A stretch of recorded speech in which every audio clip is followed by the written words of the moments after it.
Colossenses, capítulo 2, dando prosseguimento à nossa escola bíblica dominical. Nós encerramos o capítulo 1, né? E agora vamos ao capítulo 2. Muito bem, óbvio. Diz assim o capítulo 2, a partir do verso 1: Porque quero que saibais quão grande combate tenho por vós e pelos que estão em Laodiceia, e por quantos não viram o meu rosto em carne. Então, lembrando, né, que a carta, a epístola do apóstolo Paulo aos Colossenses é uma carta dirigida a quem? Ninguém lembra? A igreja, né? Aos salvos, aos que são já salvos da cidade de Colossos. Obrigado. Então ele está dizendo aqui que o apóstolo Paulo tem grande combate por eles, né? Daqueles que estão e pelos que estão em Laodiceia, porque eles não viram o apóstolo Paulo pessoalmente. Então essa igreja que o apóstolo Paulo está orando e fica feliz, contente, não é uma igreja que conhece o apóstolo Paulo, não é verdade? No entanto, ele dirigiu ali, ou pelo menos orientou a igreja naquilo que precisava, né? Ela tinha o seu próprio pastor e não diz como que eles se comunicaram a respeito das coisas que aconteciam lá em Colossos, né? Provavelmente deve ter sido o próprio pastor que mandou, deu notícias, enfim, ou outras pessoas também. Então o apóstolo Paulo, por causa disso, o combate dele era ir estar com eles, e esse também, acredito eu, deve ser o nosso combate, que é algo que a gente até falou ontem, né, no nosso culto, né? O pastor Ismael trouxe isso aqui para a gente, a ideia de estar visitando as igrejas, né? Conhecendo as igrejas, conhecendo as pessoas das igrejas, tem a sua importância, para que os seus corações sejam consolados e estejam unidos em amor e em todas as riquezas da plena certeza da inteligência para conhecimento do mistério de Deus e Pai e de Cristo. Então a Trindade, ela é um mistério, e é o grande mistério da piedade, né, que Deus se manifestou em carne, está lá em 1 Timóteo, e o apóstolo Paulo está ampliando aquilo que ele já falou no capítulo anterior, né? Essas divisões de capítulos, elas não são, como é que eu posso dizer, não foram escritos na Bíblia, né? Foram feitas depois, por pessoas.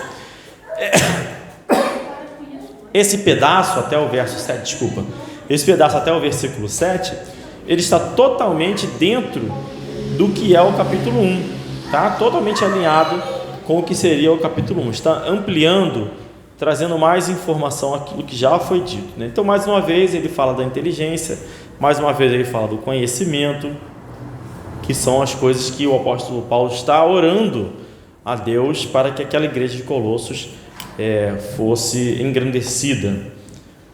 Verso 3: Em quem estão escondidos todos os tesouros da sabedoria e do conhecimento. Então, de acordo com o apóstolo Paulo, aonde estão todos os tesouros da sabedoria e do conhecimento? Em Cristo.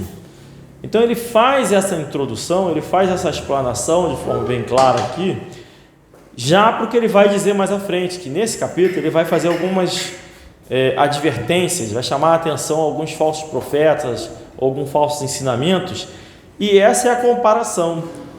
Toda a riqueza, todos os tesouros a respeito de sabedoria e a respeito do conhecimento são restritos, limitados a Cristo.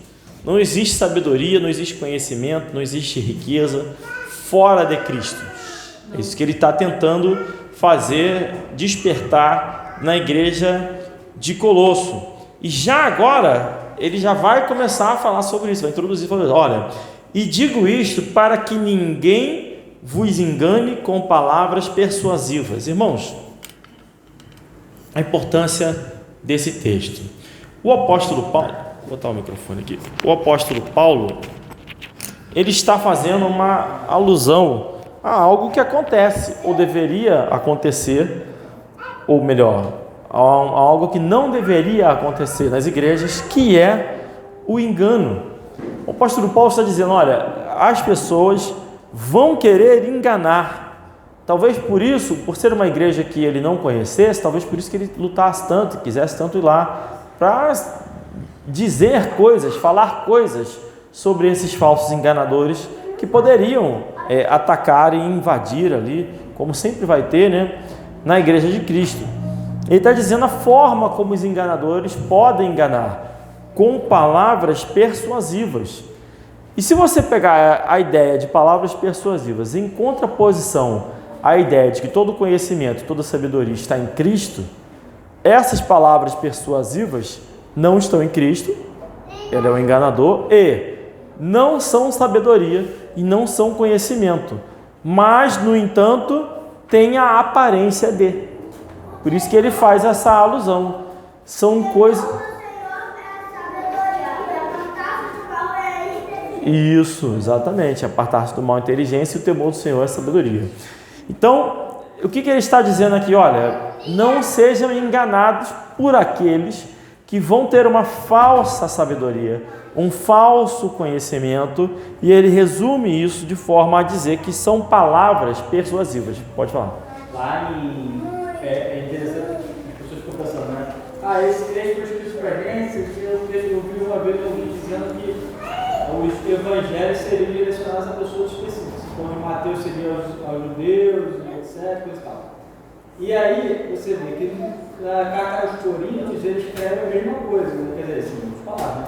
Ele fala lá, pois visto que na sabedoria de Deus o mundo não conheceu a Deus pela sua sabedoria, aprove a Deus salvar os crentes pela loucura da pregação.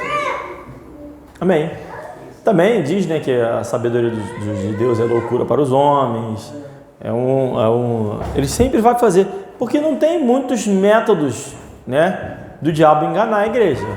São alguns poucos, né? Um é ele se transfigurando de anjo de luz, que é uma forma diz. O outro é ele assumir o papel de Cristo, né, ou se colocar na condição de Cristo. E a terceira é com palavras vãs, de sabedorias falsas, que ele está chamando aqui de palavras persuasivas. E se você parar para pensar, lembrando dos pastores, das pastoras, que são muito populares, elas têm palavras persuasivas, eles têm palavras persuasivas, eles falam bonito, eles sabem falar, eles têm os trejeitos mais bacanas, eles têm toda uma metodologia, vamos chamar assim, de falar bonito, coisa que muitas vezes, pelo menos eu falando por mim, a gente não tem. A gente não tem isso. Eu tenho conhecimento, eu tenho ciência de que não tenho esse falar bonito. Mas isso é o engano. Eu poderia falar corretamente e bonito? Poderia e deveria. É uma coisa que eu busco, eu tento.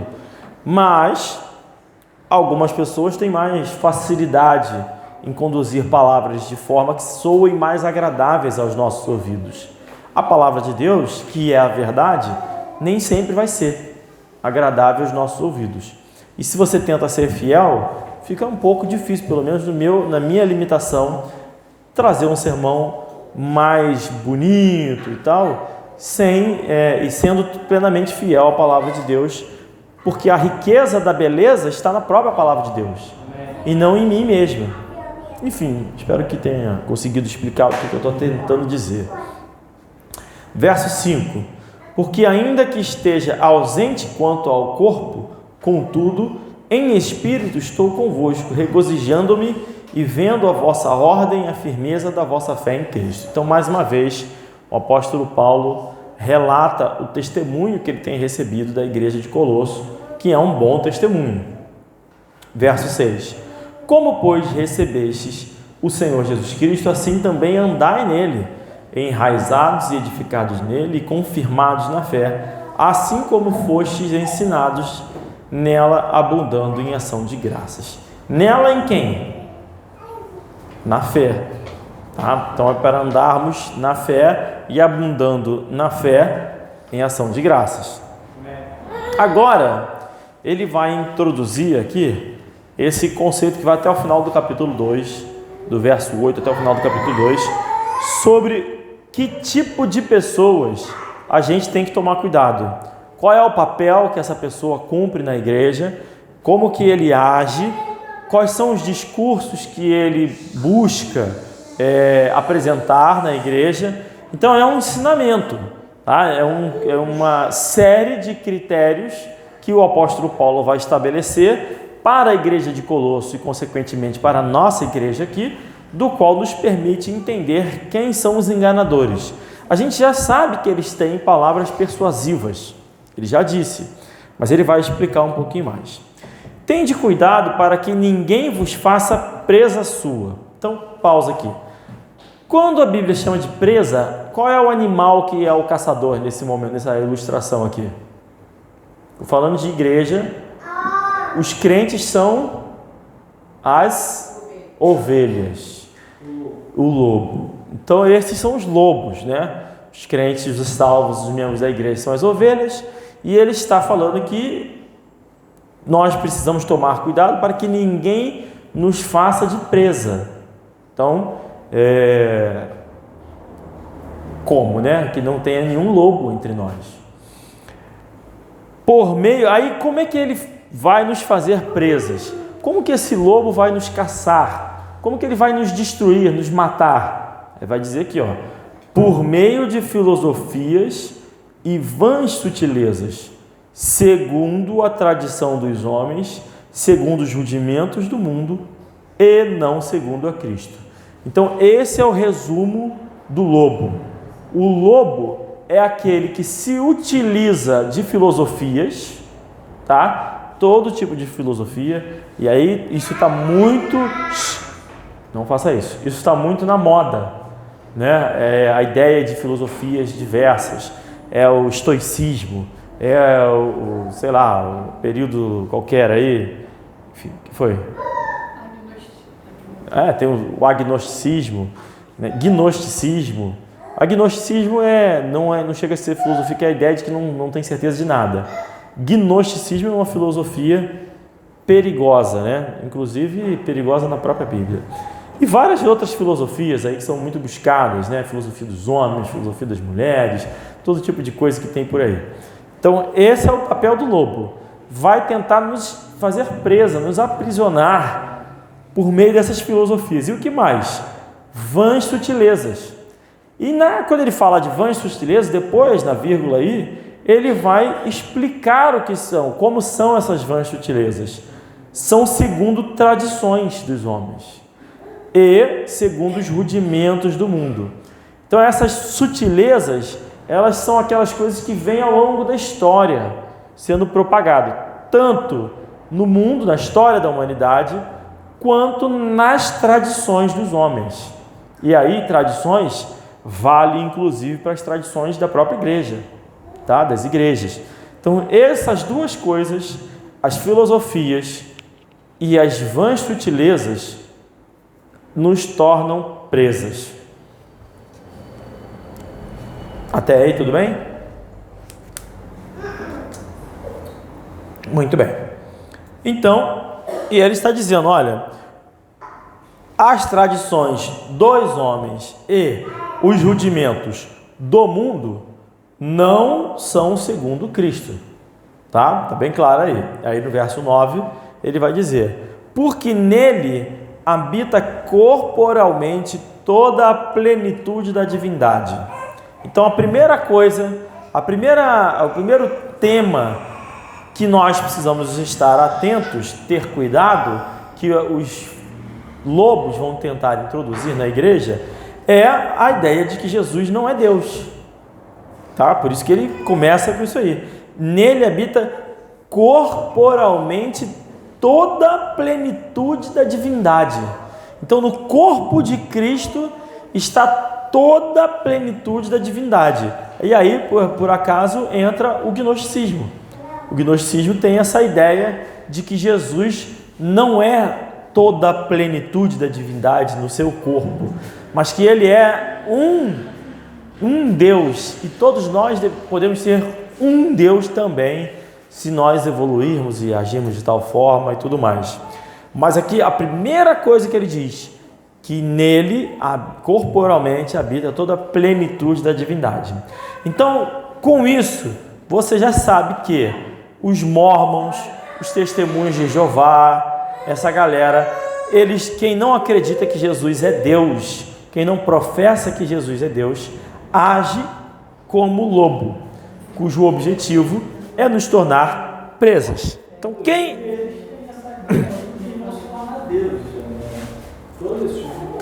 Os mormons, sim, os budistas, hinduístas, todos eles, sim, acreditam que não são Deus. Eu acho que até a ideia judaica também não. O espiritismo, né, tem essa ideia também de não de se tornar Deus, mas que você vai progredindo, reencarnando e vai melhorando, e enfim, tem sempre essa ideia de que você tem a capacidade de ir crescendo ao ponto de ser um ser totalmente iluminado.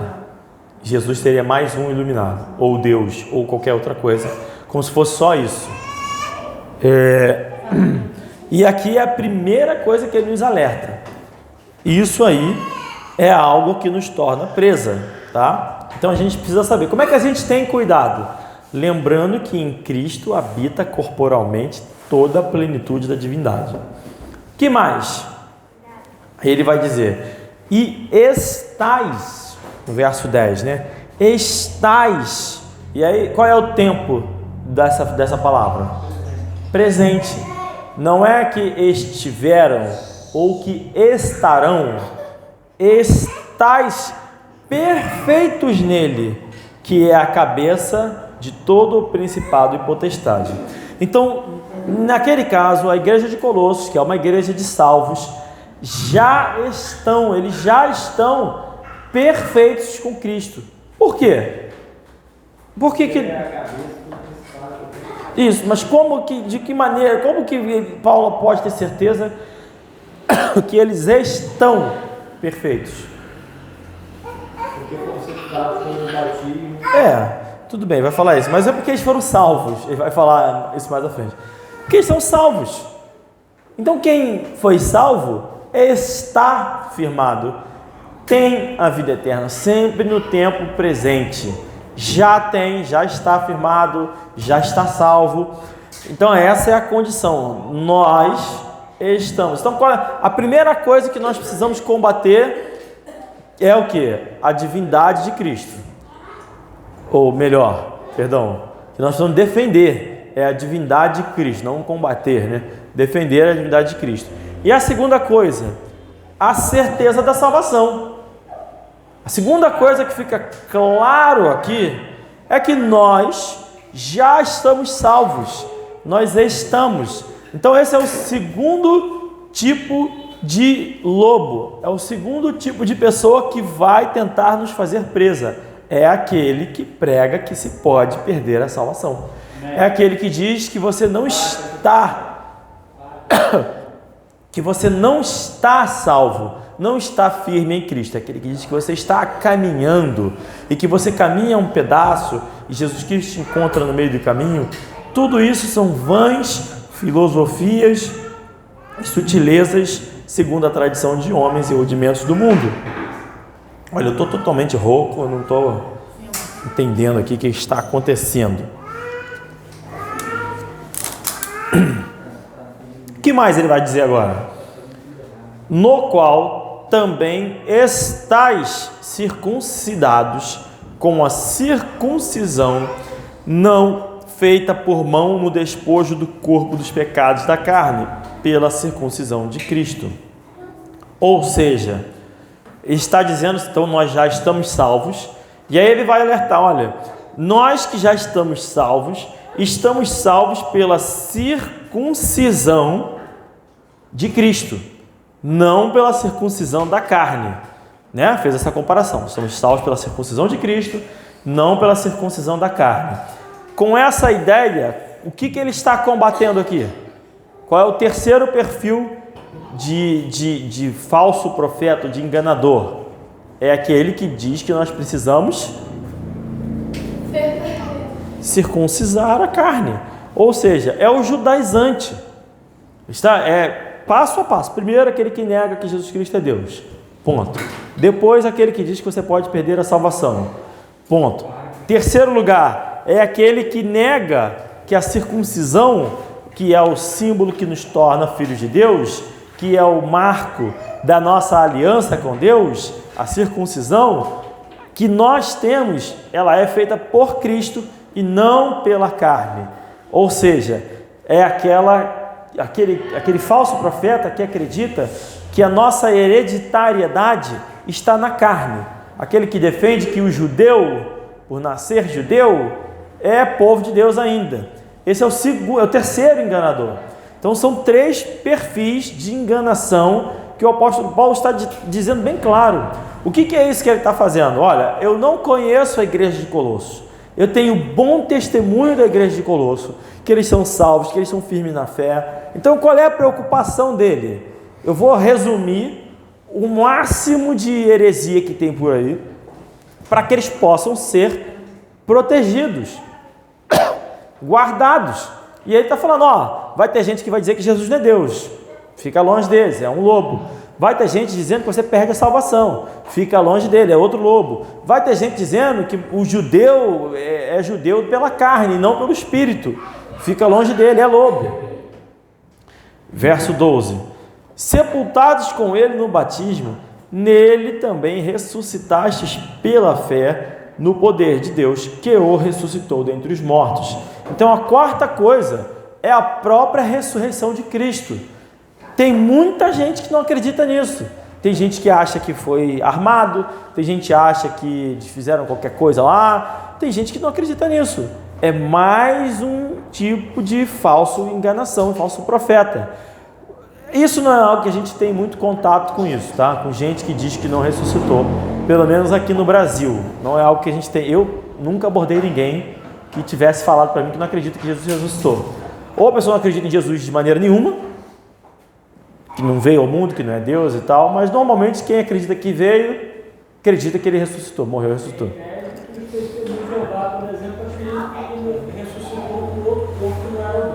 Ah, sim, que não é uma ressurreição completa, né? É uma ressurreição, isso tem também. Enfim, então a quarta coisa é a doutrina da ressurreição de Cristo. Quando eles tentarem um dia, se nós nos encontrarmos com pessoas que defendem que Jesus Cristo não ressuscitou, ou que ressuscitou parcialmente, a gente já sabe que os argumentos que eles vão usar são oriundos de filosofias e sutilezas da tradição dos homens e rudimentos do mundo. Eles vão usar tudo que tem ao seu dispor, menos a palavra de Deus. Por mais que pareça que está usando a palavra de Deus, quando alguém disser que não ressuscitou, ou que o judeu nascido lá que é o Filho de Deus, ou que Jesus não é Deus, ou que nós perdemos a salvação, todos esses estão usando argumentos que são oriundos da filosofia, da tradição de homens e dos rudimentos do mundo. Amém. Continuando, verso 13. Eu vou ler o 13 e o 14 agora. E quando vós estáveis mortos nos pecados e na incircuncisão da vossa carne, vos vivificou com ele, perdoando-vos todas as ofensas, havendo riscado a cédula que era contra nós nas suas ordenanças, a qual de alguma maneira nos era contrária, e a tirou do meio de nós, cravando-a na cruz. Então, o que é essa doutrina aqui? Que os nossos pecados, nós que somos salvos, não temos mais acusação contra nós. Amém. Nenhuma. E que na cruz de Cristo foram cravados, conforme ele disse aqui, cravados todas as nossas ofensas, a cédula que nos acusava.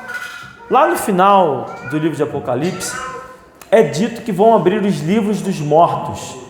Tá? E nesse livro dos mortos vão ser lidos os pecados de todos aqueles, vão ser lidos os nomes, eu não sei o que vai ser, mas vão ser abertos sobre aqueles que vão para o inferno. Está lá nos livros dos mortos. Nosso nome estava lá também, porque ele está dizendo aqui, quando nós estávamos mortos dos pecados, havia uma cédula com o nosso nome. Jesus Cristo riscou essa cédula, cravou-a na cruz aqueles que o receberam como seu Senhor e Salvador. Então essa é mais uma falsa doutrina que vai se infiltrar na igreja. A ideia de que Jesus não pagou por todos os nossos pecados, que você tem que ficar se arrependendo constantemente, que não já está pago, que você tem que ir pagando. Tudo isso são falsas doutrinas e que aprisionam as pessoas, nos tornam presas. E despojando os principados e potestades, os expôs publicamente e deles triunfou em si mesmo. Então, a última doutrina é que Jesus venceu toda a morte, a maldade, o pecado, tudo, eliminou tudo isso, tá? Então, esse é o que o apóstolo Paulo traçou de resumo para que nós entendamos quem são os falsos profetas, os enganadores. Vou ler de novo só o quem são para vocês, as crianças, todo mundo lembrarem.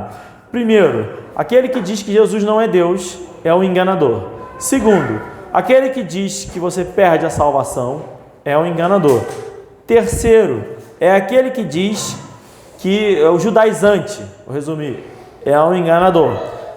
Quarto, aquele que combate a doutrina da ressurreição literal é um enganador.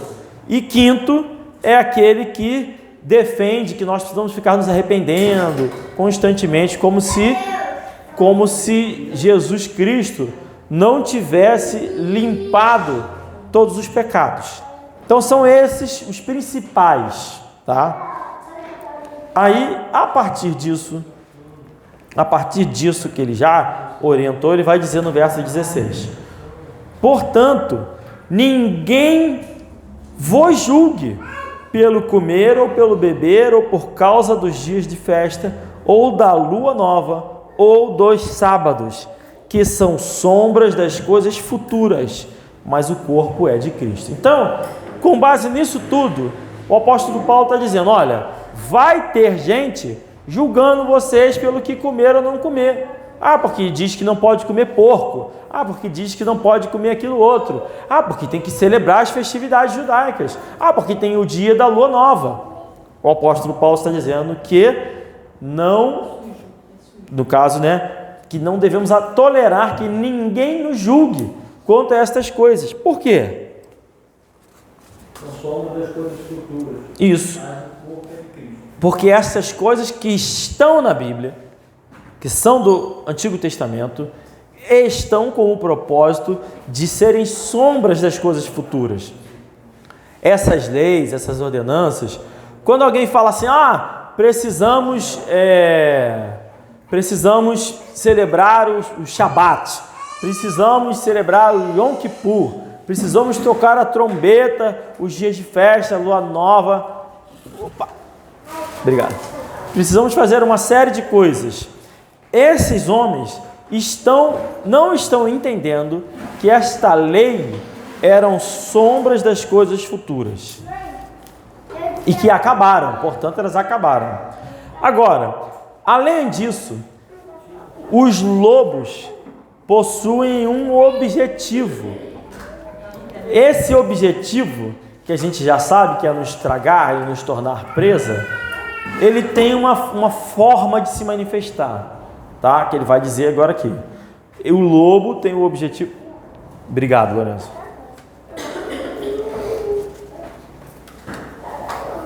O lobo que vai se infiltrar na igreja, ele tem um objetivo na sua vida e na vida da igreja, que é qual? Verso 18. Exatamente. Ninguém vos domine a seu arbítrio com pretexto de humildade e culto dos anjos, envolvendo-se em coisas que não viu, estando em vão, inchado na sua carnal compreensão. Irmãos, esse versículo é um resumo extraordinário desses falsos profetas que estão por aí. O que eles são? Falsos humildes. Eles se colocam na condição de humildes, mas o objetivo é dominar sobre o seu arbítrio. Você não pode comer. Ah, você não pode fazer isso. Ah, você não pode fazer aquilo outro. Ah, se você fizer tal coisa, você vai perder a salvação. Ah, cuidado que você tem que fazer tal festa. Ah, tem que tocar a trombeta. Ah, tem que fazer... tudo isso é para nos dominar, cujo pretexto é uma falsa humildade. Então eles vão dizer que é uma questão de ser humilde. Eu sou muito humilde, mas é uma falsa humildade. E não só isso, estão envoltos em culto de anjos. Em culto de anjos. Eu não entendo como. E talvez eu não precise, porque se eu precisasse, tivesse sido explicado aqui. Eu sei que quem está dizendo que você precisa celebrar as festas judaicas, abrir mão de comer certas comidas, hoje em dia, depois de Cristo ter vindo ao mundo, está cultuando a anjos e envolvendo-se em coisas que... aqui ó, Inclusive... Satanás. É verdade, que faz tudo isso. A Igreja Católica faz tudo isso, é verdade. E eles proíbem, inclusive agora, eles são proibidos de comer carne, não é isso? Eles estão na quaresma, né? Eu não entendo. Eu não sei se é só durante a Páscoa que não pode comer carne, se é durante a quaresma. Você escolhe alguma coisa para ficar abstinente. Viu? Então tá. Mas enfim, você tem que escolher alguma coisa para abrir mão de comer. Então, eles podem, e na Páscoa não pode comer carne. Então tudo isso aqui são coisas católicas, né? Muito bem lembrado. E totalmente envolvido com o culto dos anjos, realmente. E filosofias e tradições. Eu não sei como é que eu não prestei atenção nisso antes, né? Porque, na verdade, em primeiro lugar, está diretamente ligado à Igreja Católica aqui. Obrigado. E para final, né, a interpretação aqui desse versículo, eles são totalmente inchados na sua carnal compreensão mesmo. Totalmente inchados na sua carnal compreensão. Eu tenho notado, ao fazer evangelismo nas ruas, eu tenho notado que os católicos estão ficando mais arrogantes. Pode ser impressão minha, mas eles estão ficando cada vez mais, mais duros, mais rejeitando de cara, né? Não era assim, eles eram mais abertos, mas agora eu não sei se está acontecendo alguma coisa. Eles estão, você fala, chega com a Bíblia, já estão, não quero, estão mais agressivos, tá? Talvez estejam se inchando ainda mais. Mas os judaizantes também são ultra inchados. Totalmente. Os que ficam defendendo essas coisas de judeus e tudo mais. E é curioso, porque aqui o texto diz que eles se envolvem em coisas que eles não viram. E é exatamente isso. Porque muitas das festividades, para você ver como é que são as coisas. Lá em Esdras e Neemias, quando eles encontram a Bíblia lá, né? Você vê que eles descobrem que várias coisas eles não estavam sabendo. Por quê? Porque eles não viram, eles não participaram. Mas o povo de hoje sabe. Lá eles choraram porque não sabiam. O povo de hoje sabe. Você vê como é que eles são tão inchados nas suas compreensões. Constantemente.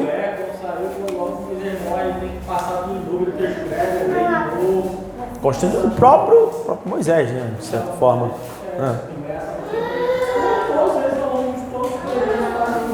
Eles não sabiam, Zé. Mas os judaizantes de hoje sabem. Eles sabem como é que era, tudo direitinho. E fazem as celebrações, discute. Não, porque hoje é o dia tal do não sei o que, de Nissan, de não sei o que lá. Fica discutindo um monte de coisa. Eles sabem de tudo. Enfim, completamente inchados na sua compreensão carnal.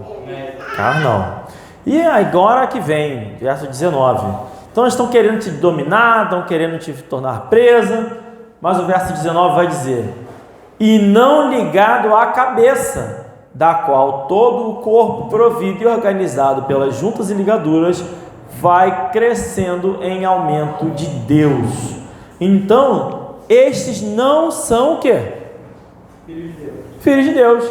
Não são cristãos. Ele aqui, o próprio apóstolo Paulo, acabou de ler, eu li aqui, né? Sobre a igreja estar ligado ao cabeça, que é Cristo. Mas aqui, ele está dizendo que estes que defendem estas coisas não são ligados à cabeça, mas o corpo, né, que é a igreja, provido e organizado, né, o corpo de Cristo, a igreja, como ela é organizada, as suas juntas e ligaduras, ela vai crescendo em aumento de Deus na vida das pessoas. Esse é o desejo de Paulo. Esse aumento de Deus, eu entendo, com base na compreensão do contexto que já foi lido aqui antes, que ele está falando do aumento do Espírito Santo em nós mesmos, né? Somos fortalecidos em espírito e em verdade, e não em aumento numérico, por exemplo, porque essa foi a oração dele, que nós sejamos cheios de Espírito Santo, com tudo aquilo que ele já descreveu sobre inteligente sabedoria e conhecimento. Pois bem, verso 20. Aí eu vou ler do 20 ao 23 logo, tá? Se, pois, estáis mortos com Cristo, quanto aos rudimentos do mundo, então pronto, toda essa tradição, essas coisas são rudimentos do mundo, elas morreram com Cristo. E nós, os que morremos com Cristo, nós, os que aceitamos a obra de Cristo, morremos com Ele. Todas estas coisas são os rudimentos do mundo. Aí ele vai dizer, né? Porque vos carregam ainda de ordenanças, como se vivesses no mundo, tais como. Então ele está dizendo, olha, se vocês já são salvos, olha, tá meio perigoso aquilo ali, hein, cara? Ali, ó, tá um negócio meio esquisito ali. Bom, tá, tudo bem. Só errei o bebê. Enfim, mas era um bebê ali, né? Vamos lá. Então, esses que já estão mortos, eles carregam mais ordenanças. Quais são? Perdão, nós que somos mortos com Cristo, não devemos receber mais ordenanças segundo os rudimentos, como se vivêssemos no mundo. Agora sim, corrigi. Eu falei, inverti, desculpa. Quais são aquilo que a gente deve evitar? Não toques, não proves, não manuseis, as quais coisas todas perecem pelo uso, segundo os preceitos e doutrinas dos homens, as quais têm, na verdade, alguma aparência de sabedoria. Então, vou continuar, em devoção voluntária, humildade, em disciplina do corpo, mas não são de valor algum, senão para a satisfação da carne. Então, esses que falam, olha, você tem que deixar de fazer isso, tem que deixar de comer, você tem que se martirizar, tem que subir a escadaria fazendo romaria, você tem que fazer tal e tal coisa, você tem que fazer procissão, você tem que fazer aquilo tudo. Estas coisas todinhas não têm qualquer valor. O único valor que tem é a satisfação da própria carne, num contexto onde o apóstolo Paulo está dizendo que há o conflito aqui entre a carne e o espírito.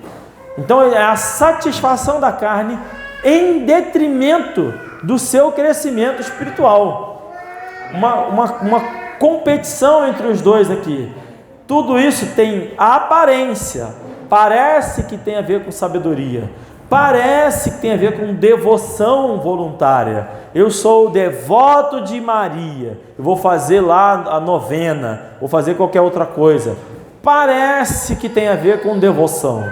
Ou, eu vou fazer muita caridade, eu vou ajudar, eu tenho envolvido em projetos sociais e tal, eu vou distribuir. Parece, tem aparência de humildade. Ou, eu vou seguir a castidade, eu vou seguir vou evitar casar, ou qualquer outra coisa nesse sentido, né? A Bíblia diz lá em 1 Timóteo, capítulo 4, se não me engano, mas os filhos expressamente diz que nos últimos tempos apostatarão alguns da fé, dando ouvidos aos discriminadores e aos filhos dos demônios, pela hipocrisia de homens que falam mentiras, sendo autorizados pela própria consciência, proibindo casamento, ou abstinência de membros de alimentos que criou para os fiéis, que conhecem a verdade, a fim de usar as expansões de graça. Amém. Então, irmão, está pontuando que em 1 Timóteo é chamado a ideia de você se abster de comer, se abster de casar, de doutrinas de demônios e mentirosas. Só que parece aqui, o que ele está dizendo aqui? Que parece que tem a ver com uma aparência de humildade e a aparência em disciplina do corpo. Então a pessoa pensa, poxa, fulano consegue ficar sem comer, beber café durante toda a quaresma. Ciclano consegue fazer tal coisa. Parece que ele tem autocontrole, disciplina do seu corpo. No entanto, ele está alimentando a sua carne. E ofendendo a Deus. E, claro, em detrimento de alimentar o seu espírito, ofendendo a Deus. Por isso ele disse no versículo anterior que esses não estão ligados à cabeça que é Cristo. Amém. Não são salvos. Então, estas ordens, o apóstolo Paulo está te falando para cristãos, está falando, olha, se começarem a introduzir esses conceitos na igreja, essas ordens vão fazer vocês serem como mundanos. Vão enfraquecer essa igreja que eu tenho bom testemunho, que eu tenho ouvido muito bem. Vão fazer vocês agirem como mundanos. Vocês vão ter a aparência de caridade, vão ter a aparência de piedade, vão ter a aparência de ter domínio próprio, vão ter a aparência de serem humildes, mas vão estar inchados na sua compreensão carnal, vão estar com aparência de humildade, aparência de sabedoria, aparência de devoção, mas não tem nenhum valor. Zero. Qual é o valor? E olha que assim, por exemplo, a Bíblia diz que o exercício físico tem pouco valor. Mas pouco valor quer dizer que tem algum valor. Ainda que pouco, se você fizer exercício físico, tem algum valor. Então legal, pode fazer exercício físico. Agora, praticar estas coisas aqui não tem valor algum. É diferente. Em questões espirituais não tem valor nenhum, muito pelo contrário, combate contra o seu espírito ao alimentar a sua carne. Amém? Alguém gostaria de acrescentar alguma coisa? Não? Sim ou não?